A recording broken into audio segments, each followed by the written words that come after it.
ഹജ്ജ് subsidy ഒഴിവാക്കുന്നതിനോട് വിയോജിപ്പില്ലെന്ന് മുസ്ലിം സംഘടനകൾ. സാമ്പത്തികമായി കഴിവുള്ളവർ മാത്രം ഹജ്ജിന് പോയാൽ മതിയെന്നിരിക്കെ സർക്കാർ സബ്സിഡി നൽകണമെന്നില്ല. ഹജ്ജ് സീസണിൽ യാത്രാനിരക്ക് കുത്തനെ കൂട്ടി ഹാജിമാരെ ചൂഷണം ചെയ്യുന്നത് അവസാനിപ്പിക്കണമെന്നും സംഘടനകൾ ആവശ്യപ്പെട്ടു. സുപ്രീം കോടതി വിധിയുടെ അടിസ്ഥാനത്തിൽ ഹജ്ജ് സബ്സിഡി ഘട്ടം ഘട്ടമായി നിർത്തലാക്കാനാണ് കേന്ദ്ര സർക്കാർ നീക്കം. ഇതിനൊപ്പം ഹജ്ജ് സബ്സിഡി ചൂണ്ടിക്കാട്ടി ചിലർ വർഗീയ പ്രചരണം നടത്തുന്നതായും മുസ്ലിം സംഘടനകൾ മനസ്സിലാക്കുന്നു.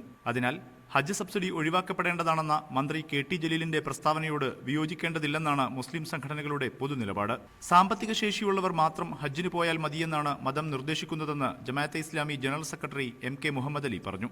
സാധാരണഗതിയിൽ വേറെ വിവാദങ്ങളൊന്നും ഇല്ലാത്തൊരു സാഹചര്യത്തിൽ രാജ്യത്തൊരു പൗരന് ഒരു സർക്കാർ ആ നിലക്കൊരു ആനുകൂല്യം കൊടുക്കുന്നുണ്ടെങ്കിൽ അത് ഒരുപക്ഷെ സ്വീകരിക്കുന്നതിൽ പ്രയാസം ഉണ്ടാവില്ല. പക്ഷേ ഇത് ഒരു അനർഹമായതാണ് എന്ന നിലയിൽ ഇത് വിശദീകരിക്കപ്പെടുകയോ അതിനെക്കുറിച്ചുള്ള വാദങ്ങൾ ഉണ്ടാവുകയോ ചെയ്യുന്നൊരു സാഹചര്യത്തിൽ അങ്ങനെ അനർഹമായ ഒന്ന് ഞങ്ങൾക്ക് വേണ്ടതില്ല എന്ന് തീരുമാനിക്കുകയാണ് യഥാർത്ഥത്തിൽ മുസ്ലിം സമൂഹം ചെയ്യേണ്ടുന്നത്. പൊതുവെ മുസ്ലിം സമുദായത്തിനകത്തുള്ള ഒരു ധാരണയും അതുതന്നെയാണ്. അതേസമയം ഹജ്ജ് സമയത്ത് യാത്രാനിരക്ക് രണ്ടിരട്ടിയോളം വർദ്ധിപ്പിച്ച് വിമാന കമ്പനികൾ ചൂഷണം നടത്തുന്നുണ്ട്. സർക്കാർ സബ്സിഡി നൽകുന്നതിലും കൂടുതൽ തുക ഹാജിമാർ യാത്രക്ക് അമിതമായി നൽകേണ്ടി വരികയാണ്. സബ്സിഡിയല്ല, വിമാന കമ്പനികളുടെ ചൂഷണം അവസാനിപ്പിക്കാൻ സർക്കാർ നടപടിയെടുക്കുകയാണ് വേണ്ടതെന്ന് സംസ്ഥാന നേതാവ് മുസ്തഫ മുണ്ടുപാറ ആവശ്യപ്പെട്ടു. സബ്സിഡി അല്ല വേണ്ട, സർക്കാരിൻ്റെ ഒരു ആനുകൂല്യം പറ്റി പോകേണ്ട ഒരു കർമ്മമൊന്നുമല്ല ഹജ്ജ് എന്ന് പറയുന്നത്.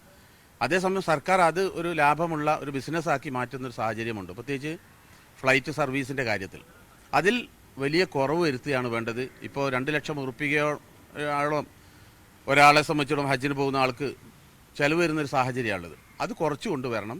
കഴിഞ്ഞ സീസണിൽ 25,000 രൂപയായിരുന്നു ഹജ്ജിന് സർക്കാർ നൽകിയ സബ്സിഡി.